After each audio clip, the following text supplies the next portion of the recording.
This is a video on setting up and configuring the Lynux DVR. This is a 4-channel I'll be working with. This is the main screen you get when you power on the unit. You can see it has the date and time in the upper right hand corner, as well as the camera names displayed across it. To access the menu, simply right mouse button click and choose settings. You enter the password, which in this case is 88 for the administrator. Choose OK and it pulls up your main menu. Underneath the basic menu, under this menu you will look for the NTSC. You will adjust your monitor resolution to give it a better output, and you will also be able to adjust your date and time should it not be correct. Choose OK, applies the settings.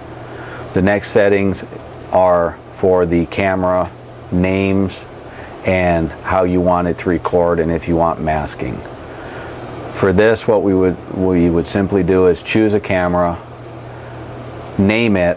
In naming it, each number here represents the A, B, C, D, E, F, like on your telephone. And to change it between caps, lowercase, and numbers, if you look at the lower left down here, you will see A, B, C. As I click this, that will change to 1, 2, 3, A, B, C, lowercase, etc. and so forth. So if you wanted to make it door, you would simply backspace over the 0, 1, D, then change it to lowercase, and then O, pause for a second, and there you have it. You may also choose from the drop-down menu.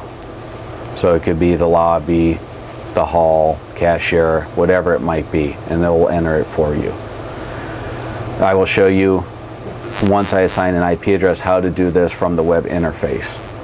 So let's proceed on now. The only other thing on this screen that really is important is to just choose how you want it to record. We want it to be motion detect, and we want the sensitivity to be the highest.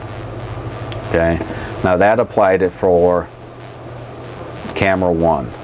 We want to put this through to all cameras. So what we have is this copy to command right here, where you can copy it, and now as you choose the other cameras, you will see they are flagged to motion detect with the highest sensitivity.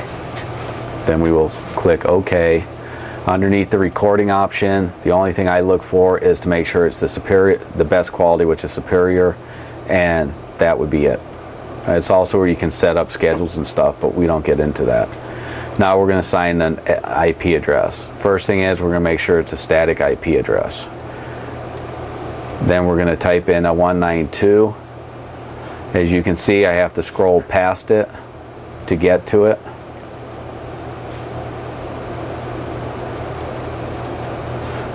It doesn't want to let me type now.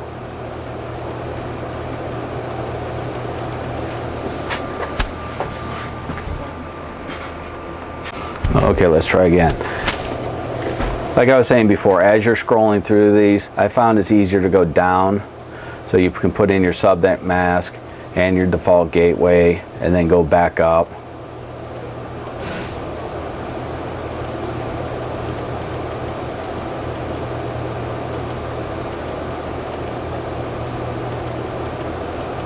Then it is to try and flip back and forth, because it blocks the next one you're trying to connect to. But again, your choice to how you want to do it.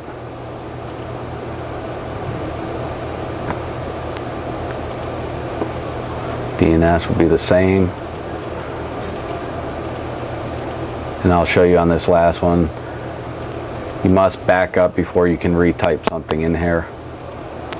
So if it has something in it, you must clear it out.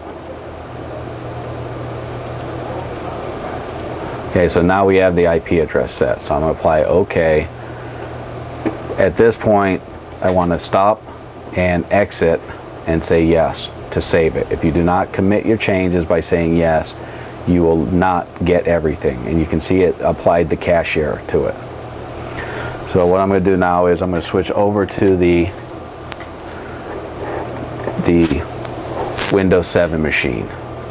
You can see I already have the IP address I programmed in, so I'm going to ping it, make sure I get connection, and then I'm going to open up a Windows, an Internet Explorer window.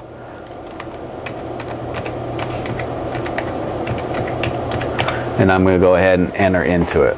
Oops. Let's try that again. 192.168.1.2. Okay, the first thing you're going to get when you try and install this is that most likely Windows is blocking it. It's blocking it most reasons that I've seen because underneath your internet security settings you don't have all the rights enabled for unsigned ActiveX to run.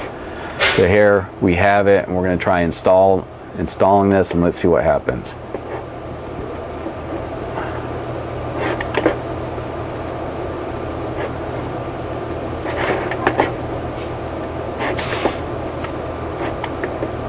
And you can see it's just spinning and spinning. It might install it, it might not. There we go. So our settings are proper on this.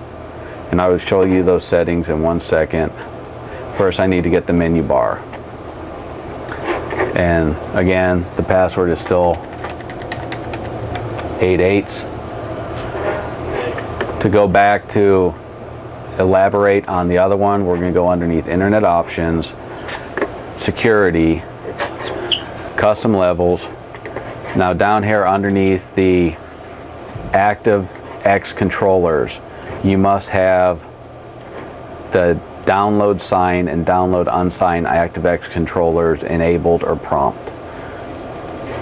So you see these settings here, just make sure you duplicate those.